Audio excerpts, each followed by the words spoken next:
नारायणं नमस्कृत्य नरं चैव नरोत्तमं देवीं सरस्वतीं व्यासं ततो जयमुदीरये।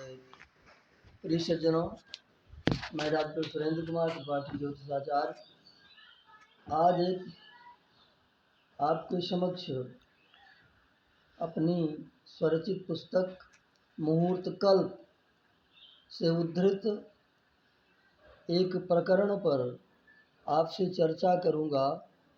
लुप्त संवत्सर और उसका दोष क्या होता है, इस संबंध में आपको बताऊंगा।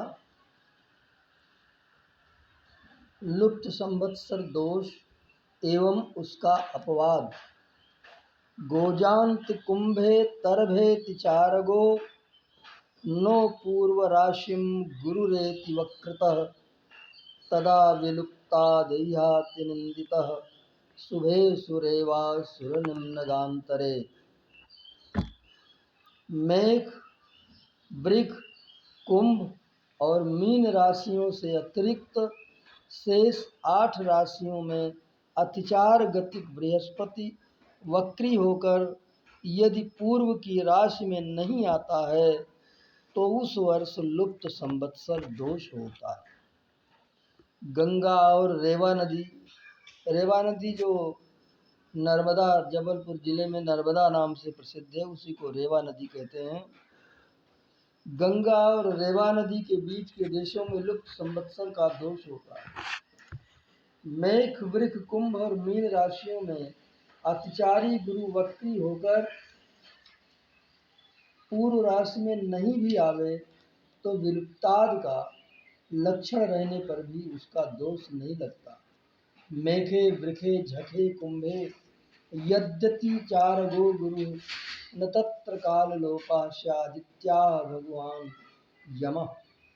यदि वक्री होने पर भी वर्ष की पूर्ति नहीं होती हो तो वो लुप्ताद ही समझा जाता है। इसी को मैथिल निबंध में महाअतिचार कहा गया है। तो समय आने पर बृहस्पति के वक्री आदि परिस्थितियों में संवत्सर का लोप हो जाता है। ये स्थिति आज से 3-4 वर्ष पूर्व घटित हुई थी, जिसमें एक संवत्सर का लोप हो गया था। गणित के अनुसार जब संवत्सर लुप्त हो जाता है तो उस संवत्सर का प्रयोग संकल्पादि में नहीं होता है। पंचांगकारों ने इसमें कुछ त्रुटियां की है। गणेशापा आदि पंचांगों ने तो सही किया है।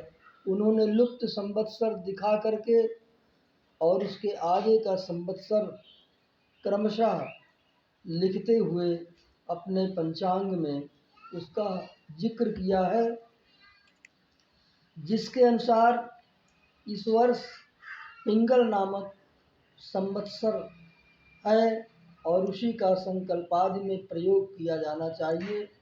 किंतु ऋषिकेश आदि पंचांगकर्ताओं ने उस गणित को न समझ करके उन्होंने लुप्त संवत्सर को नहीं जिक्र किया है और न लुप्त संवत्सर को माना है। वो उसी क्रम से संवत्सर को लिखते चले आ रहे हैं, इसलिए वो एक संवत्सर पीछे चल रहे हैं।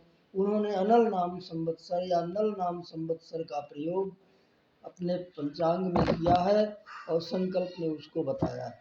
वास्तविकता के आधार पर गणेशापा पंचांग का ये संवत्सर पिंगल नाम संवत्सर ये सही है और इसी का संकल्पादि में वर्ष पर्यंत प्रयोग किया जाना चाहिए।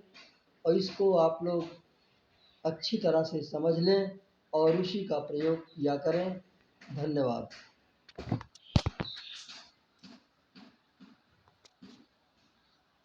हेडिंग डाल लिया।